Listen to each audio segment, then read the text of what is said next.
Thank you very much. Mr. President, sir, I bring greetings from the Conservative Party. I have been told to thank the NUP for organizing a meeting of this magnitude. We in the Conservative Party think that if arrangements of this kind go on, we are capable of collectively fighting the omnipotent dictator. And I think that Honorable Bobi, Honorable Kyagulanyi, you have opened a window for the opposition to begin working cautiously, mindful of the dictator. With reference to a case in law known as Human Rights Network versus Attorney General and others, the Constitutional Court ruled that the contents of POMA that was stopping politicians or political parties from holding meetings and demonstrations are null and void. They did not stop there. The court added that as if that was not enough, the contents of Article 92 of the Constitution stop Parliament from passing any other law to replace the one which has been nullified. When the Attorney General says he was appealing against that judgment, he is deceiving himself, because Uganda has already ratified the International Covenant on People's Social, Political, and Economic Rights, meaning that we do not expect the Supreme Court to nullify the laws that we have already signed for as a nation. The time is now for all of us, the political parties in Uganda, to work together and fight that dictatorship. There is nothing that stops us from calling public meetings and demonstrating publicly. Who is doing that? Now, on the matter regarding Dr. Kizza Besigye, thank you very much, honorable members of the political parties, for coming together to respond to the clarion call of NUP. Dr. Kizza Besigye, whom we are remembering today and we are fighting for, is a great fighter for freedom. He has persisted all the years to fight for human rights in Uganda. And nobody can succeed the war of fighting for freedom without persistency. That is why up to now we honor Martin Luther King Jr., we honor Mahatma Gandhi, we honor Nelson Mandela, we honor Benedicto Juan Govaro, because of the record they left in fighting for freedom persistently. I call upon you all to remember the call of persistency, because without persistency you may not cause any impact in this world. When I look at the case which Honorable Lukyamuzi and others are trying to manage, I even laugh, because Honorable Lukyamuzi successfully explained in court. I was there. After that explanation, I don't see anything like a sub judice rule being applied, because under Article 28, Clause 7 of the Constitution, the charges which were narrated in court do not stand. They do not stand, because unless Uganda wants to annex Kenya, but Kenya is a sovereign state. So when the chairman of the committee said that on the 10th you should come for mentioning what case which does not stand. There's no case standing. Anybody is free to talk about the case now being pleaded. I would like to thank the lawyers, including Martha, who is a fellow conservationist, for endeavoring to protect the rights of a Ugandan. We should feel proud that we have friends across the republic that are capable of coming to our favor when we are in danger.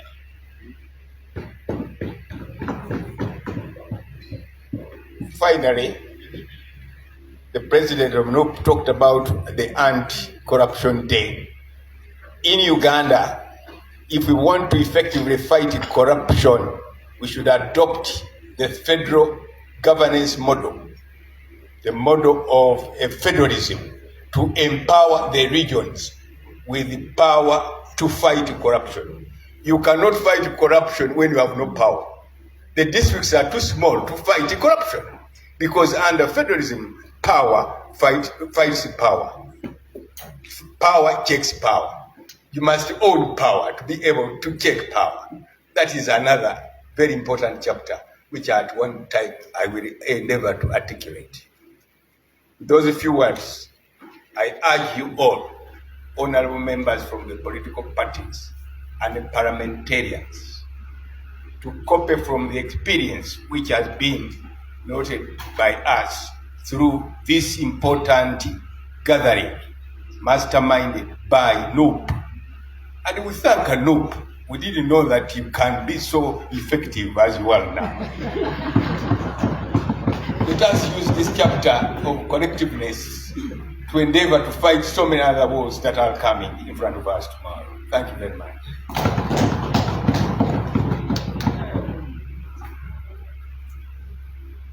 May I have the honor of inviting Honorable Gaira to speak on behalf of PPP.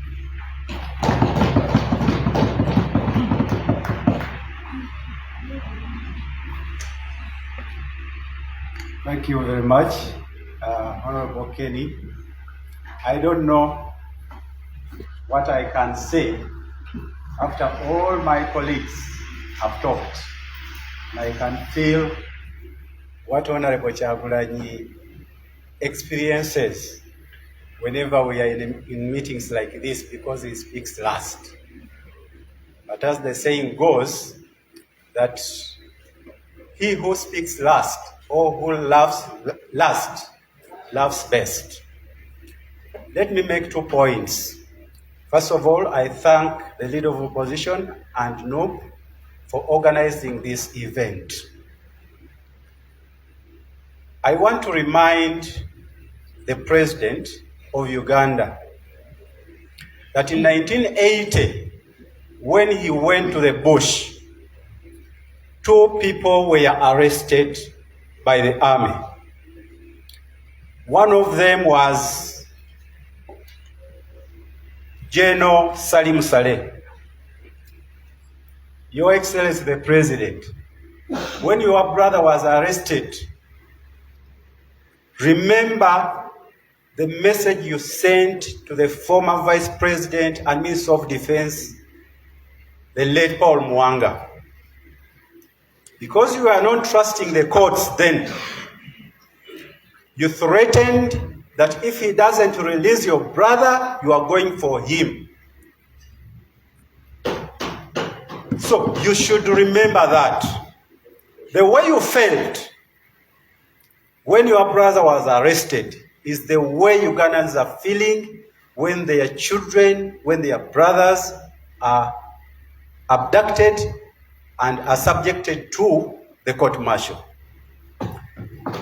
The second person that I want to remind the President of Uganda was his former Secretary General at the time, Honorable Bidandi Sali. Museveni went to the bush today. The following day, Bidandi Sali was arrested and he was incarcerated in the army barracks for 1 year and 4 months. I want to ask the President of Uganda, when you were in Lushikaire's house discussing about going to the bush or discussing about the way forward after the election, there were 2 options.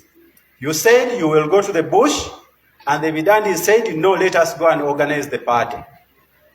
Now you decided to go to the bush, the Bidandis decided to do otherwise. They remained here. I want to ask the President, was Bidandi arrested because he was going to overthrow government?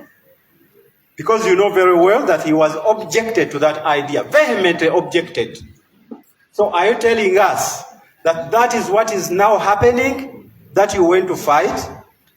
So I wanted to say this, maybe our President is no longer recalling what happened then. President Mr. Museveni, they are correcting me here.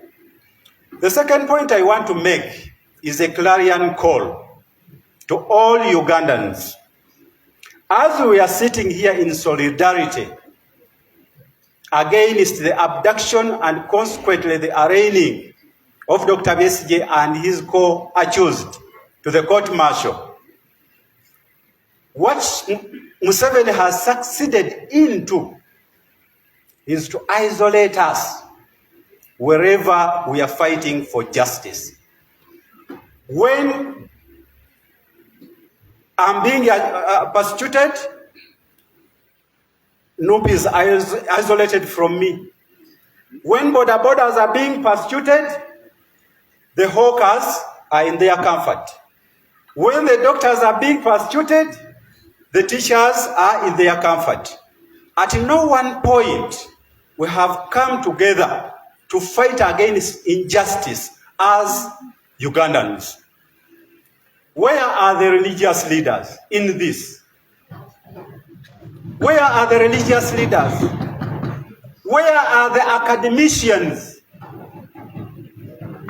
Where are the professionals in this? Where are they? Are they waiting the time when he will go to them and then they call us to come and defend them?